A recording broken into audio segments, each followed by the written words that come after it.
ప్రజా జీవితంలో ఉన్నటువంటి కొన్ని రాజకీయ పార్టీలు దాన్ని సమర్థించడం అనేది ఇంకా భారత రాజ్యాంగాన్ని తూట్లు పడవడానికే వీళ్ళు సిద్ధపడ్డారా అనేటువంటి భావం కలిగిస్తూ ఉంది.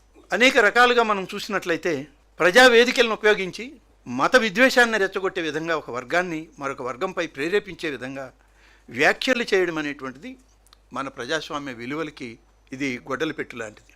దీన్ని సమర్థించేటువంటి ఇవాళ మన రాష్ట్రంలో చెప్పుకోవాల్సి వస్తే ఆ రాజకీయ పార్టీ దానికి ఉన్నటువంటి పేరు పోయి కొత్తగా వాళ్ళకు వాళ్లే ఏర్పాటు చేసుకున్నటువంటి గొడ్డలి పార్టీ. ఈ గొడ్డలి పార్టీలు ఈనాడు సమాజాన్ని ఏ రకంగా తమ వైపు తిప్పుకోవాలనే దాంట్లో ఒక నూతన విధానానికి శ్రీకారం చుట్టారా అనిపిస్తుంది. అంటే అనేక రకాల ఇజాలు అయిపోయినాయి ఈ దేశంలో, ఈ రాష్ట్రంలో.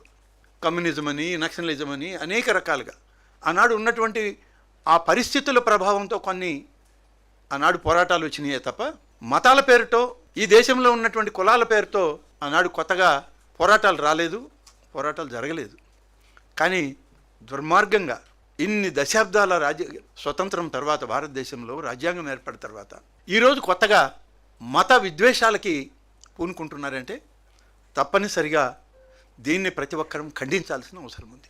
మత విద్వేషాలను రెచ్చగొట్టే విధంగా మాట్లాడడమే తప్పని మనం భావిస్తూ ఉంటే దానికి పూర్తిగా మేము మద్దతు తెలుపుతున్నామని చెప్పి మద్దతు తెలిపేటువంటి ఈ గొడ్డలి పార్టీలు అలాంటి వాళ్ళతో చేతులు కలపడం ఈ దేశ సౌభాగ్యాన్ని తుడిచివేసేటువంటి ప్రయత్నం చేయడమే. ఇటీవల కాలంలో మనం చూసాం రావణ్ జోసెఫ్. ఈ రావణ్ అనే పేరులోనే ఉంది హిందువులు ఆరాధ్యంగా భావించేటువంటి రామాయణంలో రాముడు, సీత, రావణుడు అనేటువంటి అనేక రకాల వ్యక్తుల యొక్క జీవిత చరిత్రలు అందులో ఉన్నాయి, పౌరాణిక గాథలు ఉన్నాయి. అటువంటి పేరు పెట్టుకోవడంలో వారి ఇష్టం, ఏ పేరు పెట్టుకున్నా మనకు అభ్యంతరం లేదు. కానీ రావణ్ జోసెఫ్ అనేటువంటి వ్యక్తి ఏమి సాధించాలని మత విద్వేషాన్ని రెచ్చగొట్టే ప్రయత్నం చేస్తున్నాడు అనేటువంటిది వాళ్ళ అందరం కూడా ఆలోచించాల్సిన విషయం. దీన్ని సమర్థించే వాళ్ళని మరింతగా ఏ విధంగా మనం వాళ్ళని ఆమోదించాలనేది సభ్య సమాజం ఈరోజు ప్రతి ఒక్కరూ ఆలోచిస్తూ ఉన్నారు. ఎన్నడూ లేనటువంటి కొత్త రకమైనటువంటి ఈ యొక్క విభజన తీసుకురావాలి, ఒక మతం ద్వారా తీసుకురావాలని చేసే ప్రయత్నం జరుగుతుంది.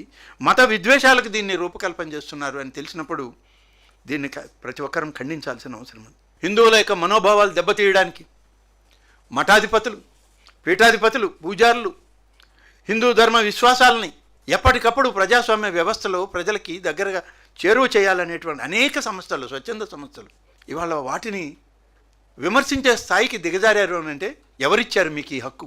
రాజ్యాంగంలో లేని హక్కును మీరు సొంత రాజ్యాంగం తయారు చేసుకున్నారా? అటువంటి వ్యవస్థలని మద్దతు ఇచ్చేటువంటి రాజకీయ పార్టీలు మీ రాజారెడ్డి రాజ్యాంగంలో రాసుకున్నారా మీరు అని అడుగుతున్నాం. అందుకనే దాన్ని రాజారెడ్డి రాజ్యాంగం అని పిలవడం జరిగింది గతంలో. నీ విధ్వంసాలకి, నీ దుర్మార్గాలకి, నీ అన్యాయాలకి, ఇవాళ చివరికి నీ స్వార్థ ప్రయోజనాలకి ఒక వ్యక్తిని, ఒక వ్యవస్థని, ఒక మత విధ్వంసానికి ఇవాళ నువ్వు శ్రీకారం చుట్టావు. ఇది సామాన్య ప్రజల మనుగడని దెబ్బతీసేటువంటి ప్రయత్నం. ఈనాడు జగన్ రెడ్డి సమాధానం చెప్పుకోవాల్సిన అవసరం ఉంది దీనికి. ఎవరిచ్చారు మీకు ఈ అవకాశం? భారత రాజ్యాంగం చాలా హక్కులు కల్పించింది ఈ దేశ ప్రజలకి, ప్రభుత్వాలు నడపడానికి. కానీ మత విధ్వంసాలను రెచ్చగొట్టేటువంటి విధానం ఏ రాజ్యాంగం నీకు ఇచ్చిందో నువ్వు చెప్పుకోవాల్సిన అవసరం ఉంది. భారత రాజ్యాంగంలో అయితే ఎక్కడా లేదు. భారత రాజ్యాంగంలో ఆర్టికల్ 19(1)(a) ప్రతి పౌరునికి భావ ప్రకటన స్వేచ్ఛ కల్పించింది. కానీ అదే రాజ్యాంగం ఆర్టికల్ 19(2) ప్రకారం ప్రజాశాంతి, సామాజిక సామరస్యం, ఇతర హక్కులు మరియు మత విశ్వాసాలను పరిరక్షించేందుకు కూడా ఆ స్వేచ్ఛపై సహేతుకమైన పరిమితులు కూడా విధించడం జరిగింది. మీరు ఇన్ని విధాలుగా భారత రాజ్యాంగం వ్యవహరిస్తూ ఉంటే, ఈ దేశంలో నడపబడుతూ ఉంటే, రాజ్యాంగం ఇవ్వనటువంటి భావ ప్రకటన స్వేచ్ఛ మాకు ఉందని చెప్పుకుంటూ అనేక వర్గాలని, అనేక మతాలను, అనేక వర్గాలను, కులాలను, వర్ణాలను ఇవాళ వేరు చేయాలనేటువంటి ఒక దుర్మార్గపు ఆలోచన ఒక వ్యక్తి ద్వారా, జోసెఫ్ అనేటువంటి ఒక వ్యక్తి ద్వారా, రావణ్ జోసెఫ్ అనేటువంటి వ్యక్తి ద్వారా జగన్మోహన్ రెడ్డి చేస్తున్నటువంటి ఈ కుతంత్రం, కుట్ర భారత రాజ్యాంగ విలువల్ని తగ్గించేదిగా ఉంది అనేటువంటిది ఇవాళ మనం గుర్తు చేసుకోవాల్సిన అవసరం ఉంది. ఆర్టికల్ 25 భారత రాజ్యాంగం ప్రకారం ప్రతి పౌరుడికి నచ్చిన మతాన్ని స్వేచ్ఛగా విశ్వసించేటువంటి అవకాశం ఉంది, ఆచరించేటువంటి అవకాశం ఉంది, ప్రచారం చేసే హక్కు కూడా ఉంది.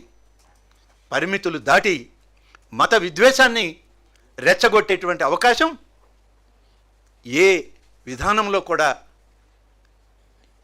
జగన్మోహన్ రెడ్డి గారికి కానీ, గొడ్డలి పార్టీకి కానీ, లేకుంటే ఇవాళ వాళ్ళు సమర్థిస్తున్నటువంటి రావణ్ జోసెఫ్కి కానీ లేదు అని చెప్పి చెప్పాల్సిన అవసరం ఉంది.